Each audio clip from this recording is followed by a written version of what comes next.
आज जो महाराष्ट्रामधला जो प्रश्न आज तो काय तो रिक्षा भिक्षांचा काय मराठी बोललं पाहिजे वगैरे जो विषय आलाय, हिम्मत कशी होते मला जरा सांगा.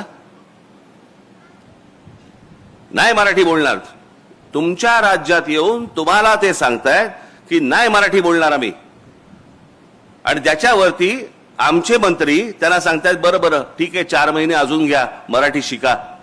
हिम्मत नाही तुमची, लायसन्सच रद्द करा. हेच बाकीच्या राज्यात काय होईल, हेच तामिळनाडूमध्ये जर समजा ते बोलले नाही बोलत जा तामिळ, काय होईल मला जरा सांगा. तिकडे पंजाबमध्ये गेले आणि बोलले नाही येत पंजाबी आम्हाला, नाही बोलायचं पंजाबी, काय होईल तिकडे. गुजरातमध्ये गेले आणि बोलले नाही गुजराती बोलायचं आम्हाला, काय होईल त्या राज्यांमध्ये तिकडे.